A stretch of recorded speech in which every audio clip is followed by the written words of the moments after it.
하나님 말씀 함께 나누길 원하는데요. 사도행전 23장 26절부터 35절까지 말씀 저희들 한 절씩 우리들이 교독하도록 하겠습니다. 23장 26절부터 35절까지의 말씀 되겠습니다. 클라우디오스 루시아는 총독 벨리스 가카에게 문안하나이다. 이 사람이 유대인들에게 붙잡혀 죽게 되었을 때에 그가 로마 사람인 것을 내가 알게 되어 군대를 거느리고 가서 그를 구출하였나이다. 그들이 무슨 까닭으로 그를 고소하는지 알기 위해 내가 그들의 공회로 그를 데리고 갔는데 그가 그들의 율법 문제들로 고소를 당하였지만 죽이거나 결박할 사유가 그에게 하나도 없음을 내가 깨닫게 되었나이다. 또 유대인들이 숨어서 그 사람을 기다린다는 것을 내가 전해 듣고 즉시 각하께로 보내며 또 그를 고소하는 자들에게도 각하 앞에서 그에 대하여 고소하는 바를 말하라고 명령하였나이다. 평안하옵소서 하였더라. 그때 군사들이 명령받은 대로 바울을 취하여 밤에 안디바드리로 데리고 갔더라. 이튿날 기병들을 남겨두어 그와 함께 가게 한 뒤 성체로 돌아가니라. 그들이 가이사랴로 들어가 서신을 총독에게 전달하고 바울도 그 앞에 세우니 총독이 편지를 읽고 그가 어느 지방 출신인지 물어 그가 길리기아 출신임을 알고는 이르되 너를 고소한 사람들도 오거든 내가 내 말을 들으리라 하고 헤롯의 재판정 안에 그를 가두라고 명령하니라. 아멘. 아버지 하나님 감사합니다. 이 시간 또 저희들 거룩하신 또 주의 말씀 앞에 섰습니다. 말씀의 거울을 통하여서 우리 자신을 돌아볼 수 있는 시간을 갖게 하여 주옵시고 거짓된 믿음이 아니라 진실되고 신실한 믿음을 소유하는 하나님의 백성으로서 우리가 다시금 거듭나는 이 시간 될 수 있도록 인도해 주시옵소서.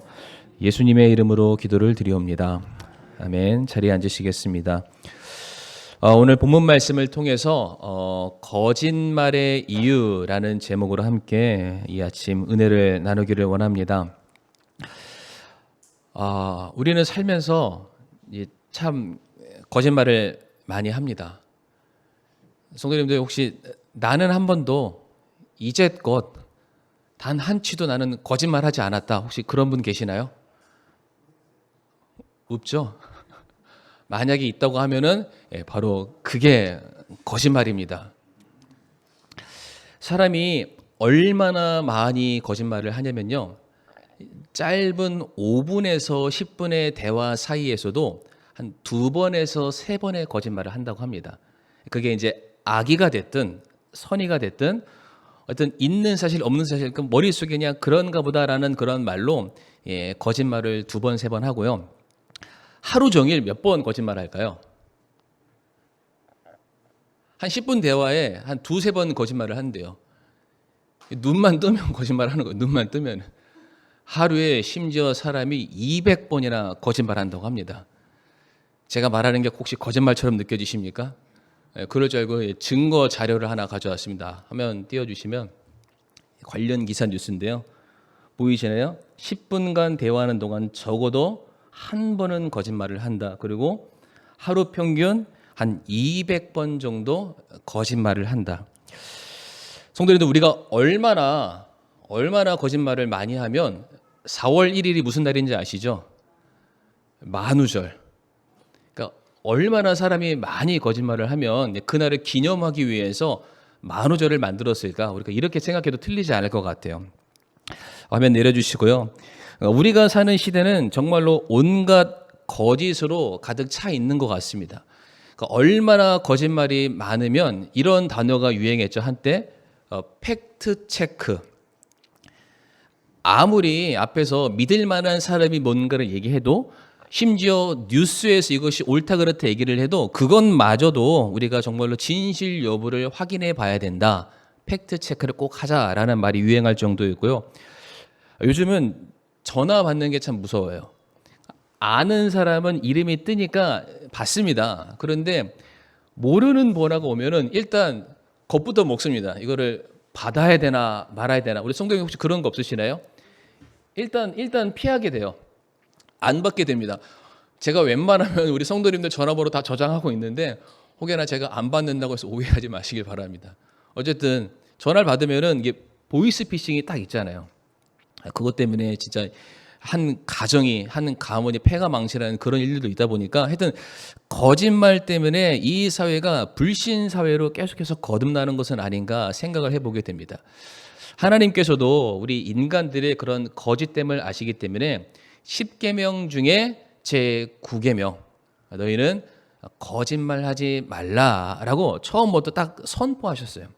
우리가 얼마나 거짓말을 많이 하면 하나님께서 자기 백성들을 불러내시면서 너희들 거짓말할 거 뻔하니까 거짓말하지 마라고 아예 10개의 계명 중에 한 자리에 딱 자리를 매김하신 거예요. 성경에도 수많은 사람들이 등장을 하고요. 수많은 사람들이 거짓말을 하게 되는데 오늘 본문에서는 요즘 말로 숨만 쉬면 거짓말, 그러니까 입만 열면 거짓말하는 한 인물이 등장하는데 그 사람의 이름이 루시아라는 사람입니다. 오늘 본문 우리 성도님들이 함께 같이 읽으셨는데 26절부터 30절까지의 말씀 보게 되면 루시아라는 사람이 바울 때문에 이제 그 위에 있는 상전인 벨릭스라는 총독에게 편지를 써서 보냅니다. 편지의 내용은 그러니까 세 가지 단락으로 나눌 수 있는데 각 단락마다 내용을 살펴보게 되면 요즘 말로 팩트 체크를 하면은 모조리 다 거짓말입니다. 왜 거짓말인지 하나하나씩 간단하게 설명드릴게요. 먼저 27절 말씀을 띄워주시게 되면은 이렇게 얘기를 하죠. 이 사람이 유대인들에게 붙잡혀 죽게 되었을 때 그러니까 바울이 유대인들에게 죽을 뻔했는데 내가 그 사람이 로마 사람인 줄 알고 내가 내 군대, 내 병력을 데려가서 그를 구출했습니다 라고 말을 합니다. 표면적으로는 사실이에요. 그러나 그 이면을 살펴보게 되고 그 주변에 있는 저항들을 살펴보게 되면은 루시아가 말하는 것은 거짓말이었어요. 제가 소개하기가 다 어려워서 밑에다가 간단하게 써놨는데 사도행전 21장에서 처음으로 바울과 루시아가 만나는데 그때 루시아는 바울을 뭐라고 말했냐면 네가 과거에 유대인들의 굉장히 많은 사람들을 선동해서 이집트로 도망갔었던 그 이단 교주가 아니냐. 그러니까 진위 여부도 확인하지 않고 처음부터 사도 바울을 나쁜 사람이라고 지목했던 사람이 루시아였고요.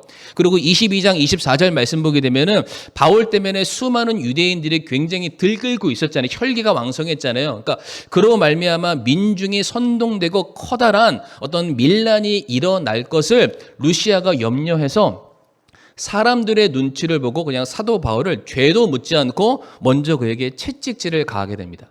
그런데 그제서야 사도 바울이 루시아를 향해서 나 로마 사람인데 진위 여부 확인하지 않고 나에게 이렇게 매를 때려도 돼? 라고 말하자 그제서야 무서워서 그가 행하였던 체벌을 거두어 드립니다.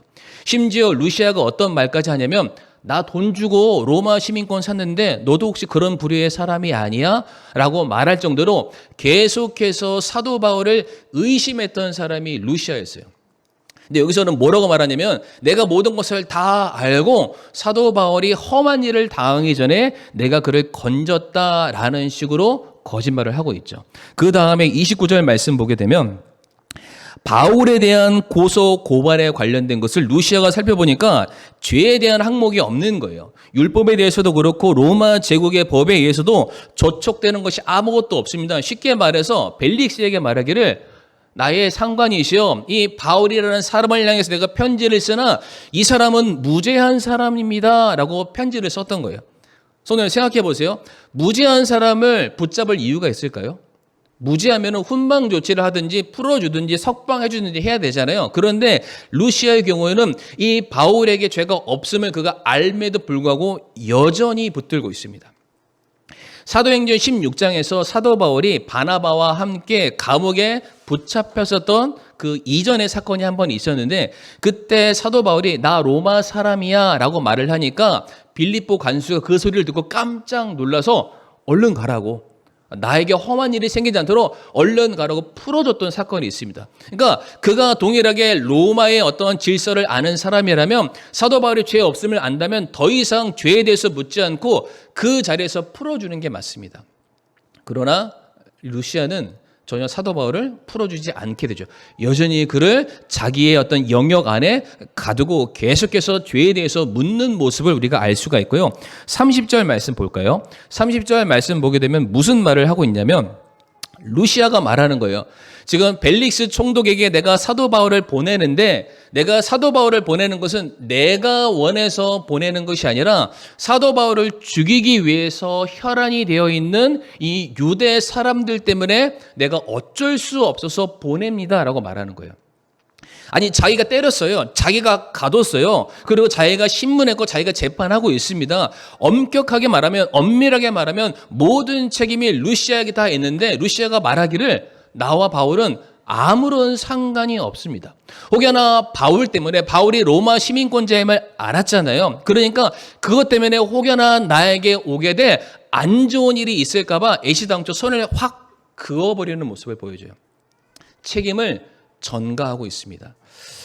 성도님들 혹시 예수님께서 빌라도의 법정에 붙잡혀 가시게 되었을 때 우리 지난번에 우리 이정수 형제님이 연주해 줬을 때 그 영상 그 패션 오브 크라이스트 보신 거 기억나시죠? 그 모든 일들이 그 빌라도 법정에서 일어난 사건이죠. 실제로 그 빌라도가 예수님을 그렇게 신문하고 때리고 고문을 했습니다. 그런데 아무리 그렇게 해도 예수님의 죄가 입증되지 않으니까 뭐라고 말하나요? 무죄한 자를 내가 풀어주기를 원한다. 그런데 유대인들이 끝까지 저 예수를 십자가에 못 박아라 했더니 빌라도가 어떻게 했습니까? 세숫대야를 가져와서 막 씻는 거예요. 그리고 나 죄 없어 이렇게 얘기하는 거예요. 이게 생각해 보면은 때릴 거 다 때리고 신문할 거 다 신문하고 자기의 권력과 권한은 다 이행했으면서 나중에 그것 때문에 내게 안 좋은 일이 생길까 봐 손 씻고 나 상관없어 끝 이렇게 말하는 행동이 오늘 본문에 루시아랑 똑같은 모습입니다. 그러니까 지금 루시아는 편지 내내 뭐만 하고 있습니까? 거짓말만 하고 있어요. 거짓말. 자신의 공과 어떤 업적을 과시하기 위해서 계속해서 거짓말을 일삼는 사람, 자기가 책임자의 자리에 있음에도 불구하고 그 어떠한 책임도 지지 않으랬던 그 루시아, 입만 열면 거짓말을 행했던 그 루시아. 저는 이 루시아의 모습을 살펴보면서 왜 이렇게 사람이 거짓말을 할까? 왜 거짓이 그의 삶에 그치지 않을까? 말씀을 보면서 두 가지로 우리 성도님들과 함께 메시지를 나누기를 원하는데 첫 번째로 왜 사람이 거짓말을 할까? 뭐라고 적혀 있나요? 아무도 모를 거라는 착각 때문에 거짓말을 하는 거예요. 내가 하는 일 누구도 알지 못하니까 나만 아는 일이니까 내가 숨기면 내가 속이면 내가 거짓말하면 내가 말하는 것이 진실이 되고 진리가 되니까 어떻게 해서든 속이려는 그 마음 아무도 모르니까 바로 이 마음의 시작이 거짓말을 생산하게 되는 것입니다. 오늘 말씀 보게 되면은 원래 이제 지도를 펼쳐놓고 봐야 되는데 간단하게 설명드리면 지금 루시아가 편지를 쓰고 있고요. 그 편지를 받는 벨릭스 총독은 약 100km 떨어진 곳에서 지금 있습니다. 루시아가 쓰는 편지가 벨릭스에까지 가는 데는 한 3일 정도 시간이 걸립니다. 그리고 그 편지를 확인한 벨릭스가 다시 한번 그거에 대한 진위 여부를 확인하고 그리고 나머지 일들에 대해서 이행하려면은 대략적으로 보름 정도의 시간이 걸립니다. 성도님 한번 생각해 보세요. 그러니까 어떠한 사건이 일어났는데 그 사건의 진위 여부를 확인하기 위해서 보름이라는 시간이 걸린다고 생각해 보세요. 그 시간은 충분히 그 사건을 은폐할 수 있고요. 충분히 그 범죄자가 도주할 수 있는 충분한 시간이 주어지게 되는 거죠. 요즘엔 그 자동차 블랙박스 그 며칠 정도 보관이 되나요? 블랙박스에 한 일주일 되나요? 뭐 내가 가지고 있는 그 값에 비해서 다 다른가요? 용량에 대해서 다 다른가요? 제가 알기로는 한 3, 4일 정도면은 그것이 다 이렇게 그냥 지워진다라고 그렇게 알고 있는데 생각해 보세요. 그러니까 이때 당시에는 인터넷도 없어요. 전화도 없어요. 요즘 같았으면 전화 한 통으로 그 자리에서 모든 진위 여부가 확인이 되는데 이때 당시에는 무슨 일을 확인하려면은 보름이 걸리거나 거리가 멀어지면 멀어질수록 시간이 무한대로 늘어날 수밖에 없다라는 것이죠. 루시아가 어떤 마음을 가졌을까요? 누가 지금 내가 하는 일을 옆에서 직접 보지 않는 이상 내가 어떠한 행동을 했고 어떠한 말을 했고 어떠한 짓을 했는지 누구도 할 길이 없으니까 루시아는 바로 그 순간 너무나도 대범하게 모든 일들을 거짓으로 꾸미기 시작했다라는 것이죠. 우리들도 마찬가지라고 생각합니다. 아무도 안 보는 자리에서 나는 과연 어떻게 행동하는가.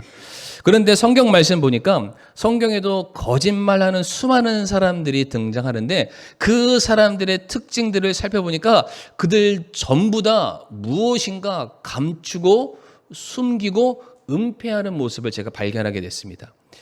성도님들, 사도행전 5장에 유명한 부부가 나옵니다. 인구 부부는 아니고요.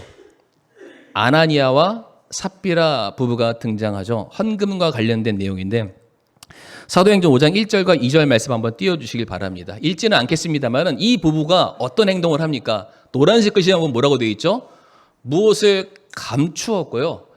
은밀하게 무엇인가를 계획했고 전부가 아닌 일부만 가져옵니다. 그래 놓고서는 사도들 앞에서는 마치 모든 것을 다 드리는 사람인 양 그들의 행동을 하게 되죠. 그런데 너무나도 신기한 것은 하나님께서 바로 그 자리에 그 헌금을 받았던 베드로의 마음을 움직여서 마치 그 일들을 그 현장에서 본 사람처럼 얘기합니다. 그러니까 쉽게 얘기해서 헌금 계수를 하고 나중에 알고 봤더니 아나니아와 삽비라가 일부만 줬대 나중에 안 게 아니라 그들이 그 일들을 거짓말을 작당 모의하는 바로 그 순간 하나님이 그걸 보신 거예요. 그리고 베드로를 통해서 뭐라고 말하냐면 너희가 어찌 서로 합의하여 주의 영을 시험하느냐라고 말하는 거예요. 마치 하나님이 내가 있는 자리에 안 보니까 안 계신 것으로 너희가 어떻게 그렇게 착각하며 살 수 있느냐 책망하신다라는 것이죠. 열왕기하 5장에 게하시라는 사람도 있습니다. 누군지 아시죠? 엘리사의 몸종입니다. 엘리사가 나아만 장군의 그 문둥병을 고치고 난 이후에 원래는 사례를 받으려 했으나 그 사례를 다 물리게 되죠. 그런데 그 옆에서 바라봤던 게하시는 그게 너무 아까운 거예요. 저 조금만 내가 받으면 맛있는 거 사 먹을 텐데, 저 조금만 있으면 좋은 옷 입을 텐데 아쉬우니까 나아만 장군이 떠나가는 그 모습을 지켜봤다가 단숨에 달려가서 온갖 거짓말을 합니다. 뭐라고 거짓말하냐면 성경에 나와 있는데 우리의 스승이 어떠한 제자들이 온다고 하는데 그 제자들을 필요를 채워줘야 될 어떠한 부족함이 있으니까 그것만 조금만 내게 다오 라고 말하면서 나아만 장군에게 그 모든 것들을 필요를 받습니다. 그래 놓고서는 우리 집사님 한 장 넘겨주시면은요 열왕기하 5장 24절에 뭐라고 되어 있습니까? 나아만에게 몰래 받은 것을 자기 집안 몰래 구석 안에 숨겨둡니다. 그러고는 엘리사가 부르니까 가서 딱 얘기하는 거예요. 너 어디 갔다 왔냐? 아무 데도 안 갔다 왔는데요. 얘기하는 거예요. 근데 하나님의 시선은 마치 CCTV처럼 이 게하시의 모든 것들을 다 살펴보십니다. 그래서 뭐라고 말하면 성경에 그 사람이 자기 병거에서 다시 돌아와서 너를 맞을 때에 내 마음이 너와 함께 가지 아니하였느냐. 그러니까 하나님이 너 가는 곳에 내가 너를 지켜보고 있었다라고 말씀하시는 거예요. 성도님들, 게하시가 만약에 하나님이 나를 눈을 시퍼렇게 뜨시고 나를 바라본다는 것을 알았으면 이 죄를 지었을까요? 만약 엘리사라는 사람이 나와 함께 있다는 것을 인식했다면 이 일을 했을까요? 아니겠죠. 주변에 아무도 없다라고 생각하니까 그 일을 행동을 한 거예요. 그리고 아무도 못 봤으니까 이 사실을 내가 그냥 위조하고 거짓말을 보탰으면 내가 하는 말이 진리가 된다고 생각하니까 그냥 아무런 거리낌 없이 거짓말을 했던 것입니다. 여호수아 7장에도 또 한 사람이 나옵니다. 아간의 범죄 혹시 기억나시나요? 이스라엘 백성들이 아이성 전투에서 패배하자 그 패배의 원인을 찾게 되는데 하나님 말씀하시는 거예요. 내가 원래 이 가나안 땅을 정복했을 때 그 어떠한 것도 너희가 취하지 말고 다 없애라고 했는데 이 아간이라는 사람은 그 얼마간의 재물이 너무나도 탐이 나서 그것을 가지고 우리 집사님 하나 넘겨주시면은요 여호수아 7장 21절 말씀에 뭐라고 되어 있습니까? 얼마간의 것을 가져와서 땅에 감추고 그 밑에 두었다. 그리고 또 똑같아요. 여호수아 앞에 가서 아무 일도 없었는데요 라고 말합니다. 아나니아와 삽비라, 게하시, 그리고 아간. 거짓말하는 사람들의 특징이 무엇입니까? 자꾸만 뭔가를 숨깁니다. 은폐합니다. 아닌 것처럼 꾸민다라는 거죠. 오늘 본문에 루시아가 바로 그런 사람이었어요. 성도님들, 그 창세기의 첫 번째 범죄 현장 사건에서 아담과 하와가 범죄하고 난 이후에 하나님을 바라보는 것이 너무나도 두려우니까 그들이 제일 처음 했던 행동 뭔지 아시죠? 숲으로 도망가서 숨습니다. 내가 거기에 숨으면 마치 하나님이 나를 못 보실 거라는 착각 속에 빠져서 거기 안에 들어가 버린 거예요. 그러니까 루시아라도 그렇고 모든 거짓말하는 사람들의 특징들을 보게 되면 내가 숨으면, 내가 감추면, 내가 바꿔버리면 누구도 알지 못할 거야 라는 잘못된 착각 속에 빠져서 그들이 너무나도 버젓이 하나님 두려워하지 아니하고 범죄하고 거짓말하기를 서슴지 않는다라는 것이죠. 그러나 성도님들, 사람은 속일 수 있습니다. 그렇죠? 여기 계신 성도님들도 작정하시면 저 하나 속이는 거 문제도 아닐 거예요. 그러나 사람은 사람을 속일 수 있지만은 우리가 하나님을 속일 수 있을까요? 절대로 아니죠. 예레미야 17장 10절 말씀 우리가 같이 한번 읽어보기 원하는데요. 한번 읽어볼까요? 시작. 나 주는 마음을 살피며 속 중심을 시험하여 각 사람의 길들과 그 사람의 행위들의 열매대로 그 사람에게 주느니라. 아멘. 하나님께서는 보여지는 결과물만이 아니라 그 사람이 마음속으로 무엇을 생각했는지, 무엇을 의도했는지, 어떻게 계획을 세우셨는지까지도 그것을 다 살펴보시는 분이시다.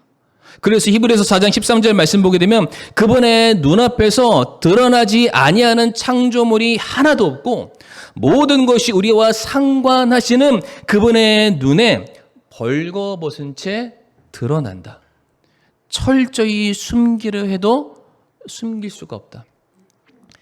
이 국회의원들이나 어떤 사람들이 고위 관직에 올라가려고 하면은 제일 처음에 먼저 감사부터 하잖아요. 즉 그 인생은 진짜 탈탈 다 텁니다. 이 사람도 한 사람의 인생을 그들이 가지고 있는 모든 정보를 동원해서 한 사람의 인생을 탈탈 털 수 있는데 우리를 만드시고 우리의 모든 것을 아시는 하나님께서 과연 우리의 것들을 모르실까요? 다 아십니다. 다 아세요. 이 세상에서는 공소시효라는 게 있다고 합니다. 내가 감춰서 일정 시간이 지나면 더 이상 그것에 대해서 죄를 묻지 못하는 그런 것들이 있다 보니까 사람들이 최대한 거짓말하고 최대한 감추려 합니다. 그러나 중요한 것은 이 세상의 심판대에서는 성도 여러분들 그게 가능한데요. 사람 속이는 게 가능한데 저 하나님의 심판석 앞에서는 우리가 숨길 수 있는 것이 아무것도 없습니다. 모든 것이 백일여에 다 드러나게 되죠. 그런데 우리가 행동하는 것도 성도님들 다 드러나는데 마태복음 12장 36절 말씀 보니까 너무나도 두려운 말씀이 하나 있습니다. 같이 한번 읽어보실까요? 시작.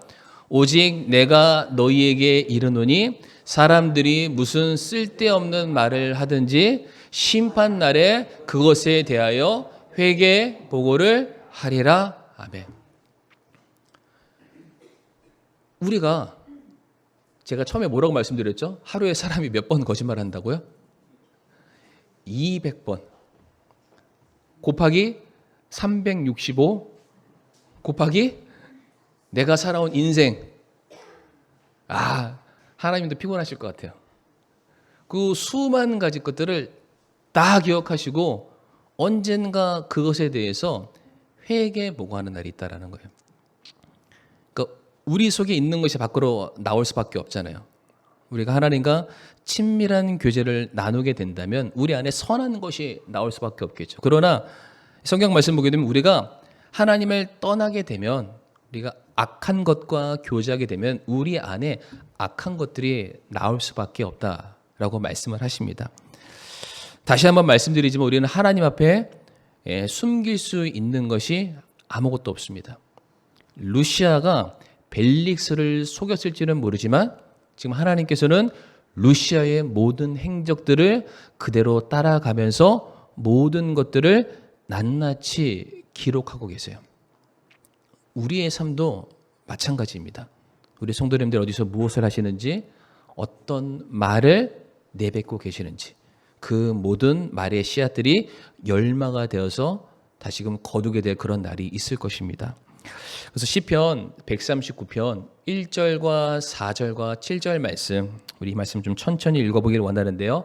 같이 한번 읽어보실까요? 시작. 오 주여, 주께서 나를 살피시고 나를 아셨나이다.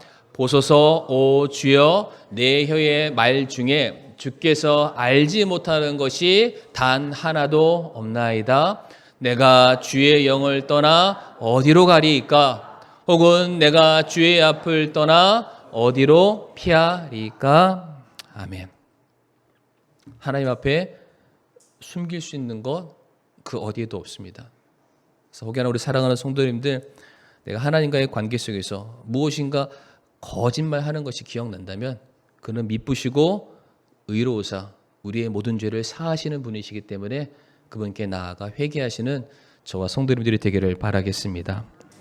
그러니까 첫 번째로 왜 사람들이 거짓말하냐면은 아무도 모를 거라는 착각 때문에 그렇죠. 그런데 두 번째가 더 나쁜 것 같습니다. 왜 사람들이 거짓말하냐면 잘못된 자기 애착 때문입니다. 잘못이라는 걸 알지만 그 잘못보다 자기 자신을 사랑하는 마음이 더 큰 거예요. 그러니까 주저하지 않고 거짓말을 하게 되는 것입니다.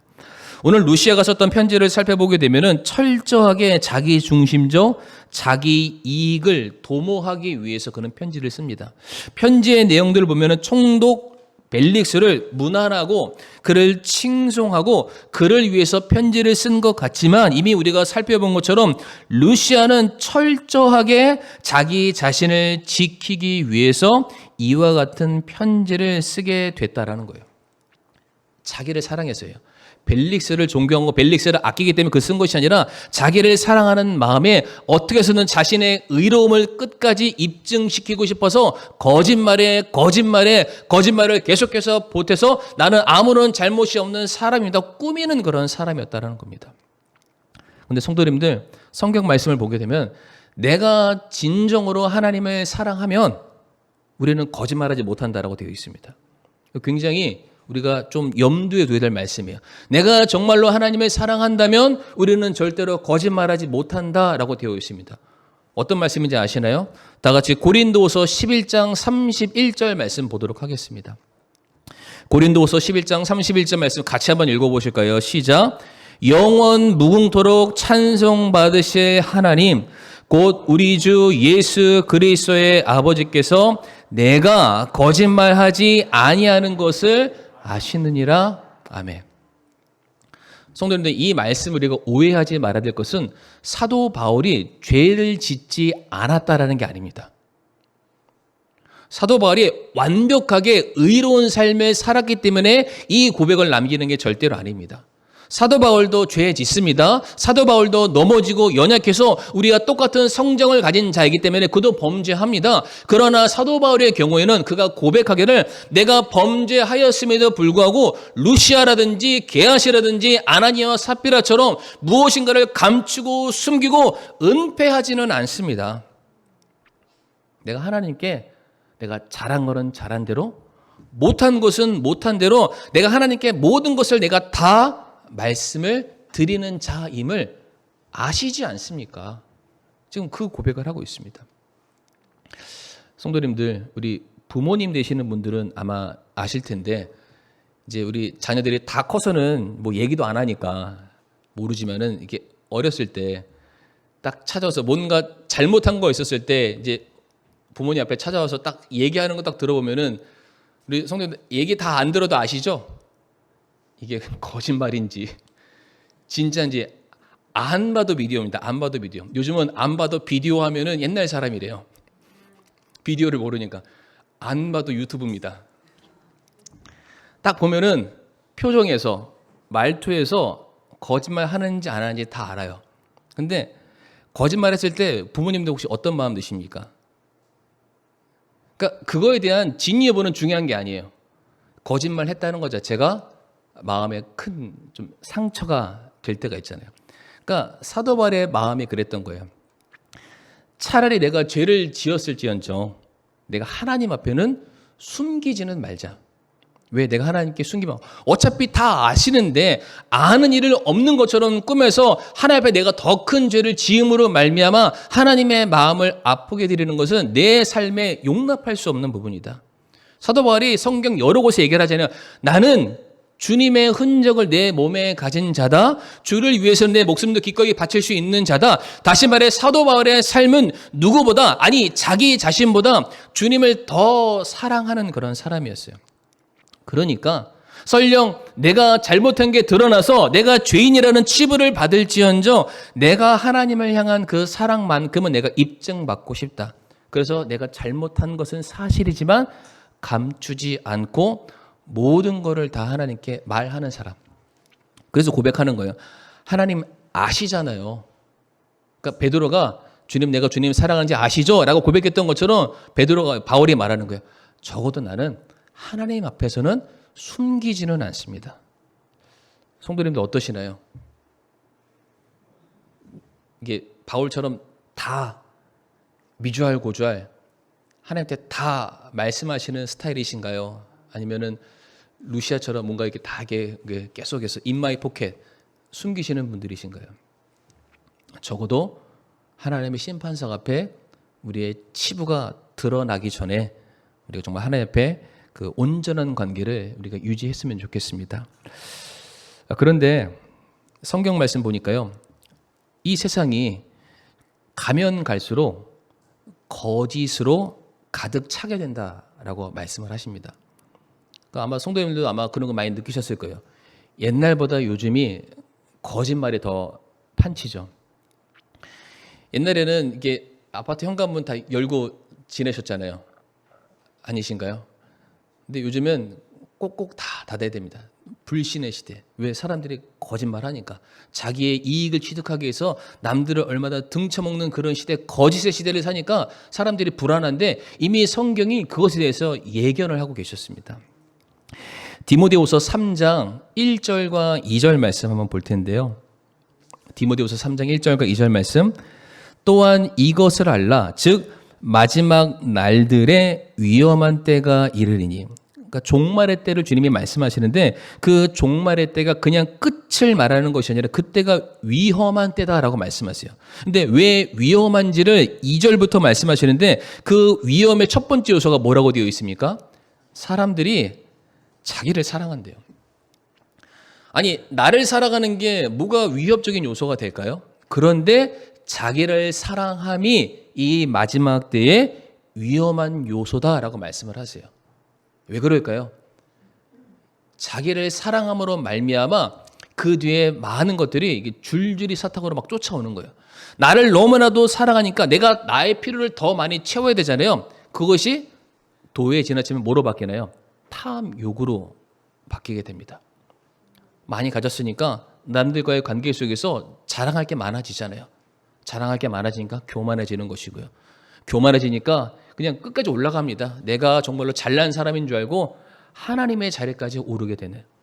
그러니까 더 이상 창조주를 인정하지 않으니까 내 육신의 부모마저도 인정하지 않는 그러한 삶. 모든 것들이 성도님들 뭐로부터 시작됩니까? 자기 사랑으로부터 시작된다. 근데 이어지는 4절 말씀도 보게 되면은 뭐라고 되냐? 계속해서 나와요. 자기를 사랑하는 사람은 본성의 애정의 협정을 이거 막 나옵니다. 그리고 마지막 4절에 마치 이 모든 것들을 결론 짓네요. 하나님을 사랑하기보다는 뭐를 더 사랑하나요? 쾌락을 더 사랑한다. 근데 쾌락이라는 감정을 사랑하는 것이 아니라 쾌락을 느끼는 자기 자신을 더 사랑한다. 그러니까 이 때가, 이 세상의 마지막 때가 왜 위험한 때, 악한 때, 심판이 가득한 때가 될까요? 성도님들, 소돔과 고모라가 왜 멸망했죠? 아시죠? 남자가 남자를, 이 성적인 타락의 끝을 갑니다.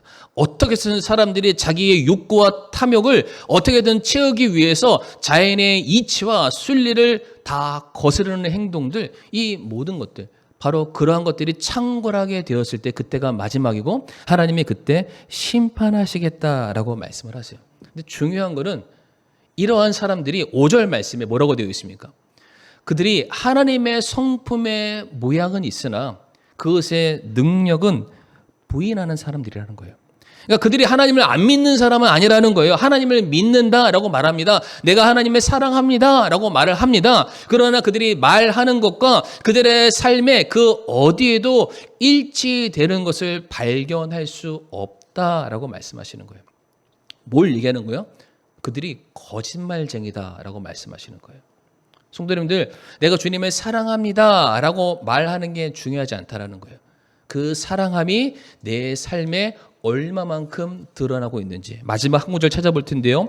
요한일서 4장 20절 말씀 보게 되면은 이와 같은 거짓말에 대해 성경은 말씀하고 있는데요. 어떤 사람이 나는 하나님을 사랑하노라 하고 자기 형제를 미워하면 그는 거짓말하는 사람이래요.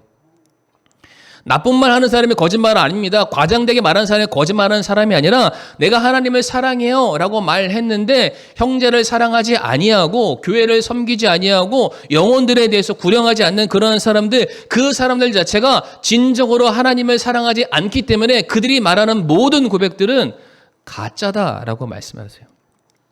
자기 형제를 사랑하지 아니하는 자가 어찌 자기가 보지 못한 하나님을 사랑할 수 있으리요 라고 말씀하시죠.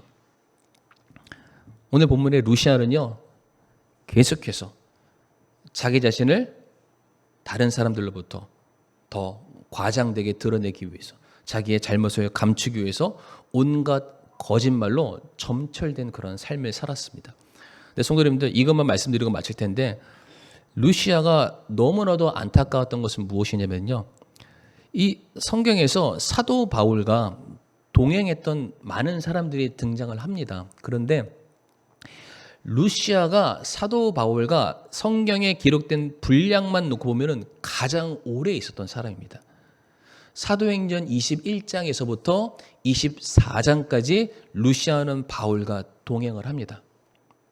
그런데 루시아는 그런 진리와 생명과 거룩함이 공존하는 사도 바울을 바라보면서 여전히 거짓된 것과 자기를 감추는 것과 온갖 은폐되는 일로 그의 삶이 끝난 거예요. 로마 시민권 얼마 안 되는 것을 얻기 위해서 천국의 시민권을 발로 차버린 그러한 삶을 그가 살다가 그냥 끝나게 됩니다. 사랑하는 성도님들, 우리 성도님들은 어떠한 삶을 살아왔다라고 인정받기를 원하십니까? 온갖 거짓으로 자기를 치장하다가 사람들한테는 인정받지만은 주님의 심판석 앞에서는 불의한 자로 책망받기를 원하십니까? 아니면 오늘 사도 바울의 고백처럼 주님, 저 연약하고 실패하고 낙심했지만 그럼에도 불구하고 나는 적어도 하나님 앞에 제가 진실된 사람입니다. 어떠한 고백으로 성도님들이 남기를 원하십니까? 이 시간 다 같이 우리가 머리 숙여서 오늘 말씀을 놓고서 기도할 때에 좀 하나님 앞에 내가 거짓되지 않은 진실된 자가 되게 해달라고 기도하기를 원하고요. 누가 보든 보지 않든 늘 진리를 추구하며 실천하는, 내가 주님을 사랑한다는 내 신앙 고백이 거짓되지 않기를 원합니다 라는 믿음의 고백을 이 시간 우리가 기도 가운데 하기를 원합니다.